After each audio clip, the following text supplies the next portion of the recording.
দুপুর পর্যন্ত আসলে এই যে তপ্ত রোদে এই রোদের মধ্যেও কিন্তু আমরা যদি একটু বলতে চাই দেখবেন যে কেন্দ্রে কিন্তু এখনো ভোটার আছে এবং এই ভোটাররা কিন্তু বেশিরভাগই হচ্ছে আমি যেই কেন্দ্রে আছি খোকসা উপজেলার, ঠিক আছে, এই কেন্দ্রগুলোতে কিন্তু নারী ভোটার সংখ্যা তুলনামূলকভাবে অনেক বেশি।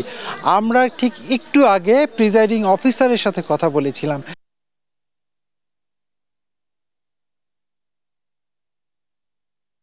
ভোট পড়েছে, যদিও এর মধ্যে কিন্তু এই 50% এর মধ্যে কিন্তু নারী ভোটার সংখ্যা সবচেয়ে বেশি ছিল, উপস্থিত ছিল। এবং এখানে হচ্ছে বয়স্ক যেসব নারী বা মহিলা তারা কিন্তু আসলে এখানে ভোট দিতে আসছে, যদিও তরুণ প্রজন্মের হচ্ছে মহিলারা কিন্তু ওরকমভাবে ভোট আমাদের চোখে দেখা যায়নি।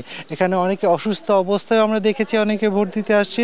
সার্বিকভাবে বলা যায় যে আর 2 ঘন্টা ভোটের আছে। এই ভোটের পরিস্থিতি কিন্তু বলা যায় যে আমি সদর উপজেলা কুষ্টিয়ার এবং খোকড়া উপজেলায় বেশ কয়েকটি কেন্দ্র ঘুরেছি, সেখানে কিন্তু পরিস্থিতি বলা যায় অনেকটাই স্বাভাবিক।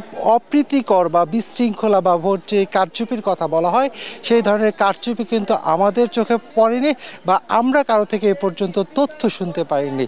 কিন্তু এই যে শেষ মুহূর্তে কিন্তু এখন একটা দুপুরের সময়, জানেন যে দুপুরের সময় খাওয়ার পর মানুষ একটু ব্যস্ত রেস্ট নেয়, সে কিন্তু 3টা থেকে 4টা যে বাজবে সেই 1 ঘন্টা, বিশেষ করে সেই 1 ঘন্টা কিন্তু ভোটের কিন্তু বড় ধরনের পরিবর্তনও আসতে পারে। এখানে রিটার্নিং কর্মকর্তা এবং স্থানীয় যেসব প্রিজাইডিং অফিসার এবং সেখানেই কিন্তু এই কথাগুলি বলেছে। সর্বোপরি বলা যায় যে স্বাভাবিকভাবে ভোটের পরিস্থিতি অনেক ভালো, এখানে উৎসব মুখর পরিবেশে ভোটাররা ভোট দিচ্ছেন।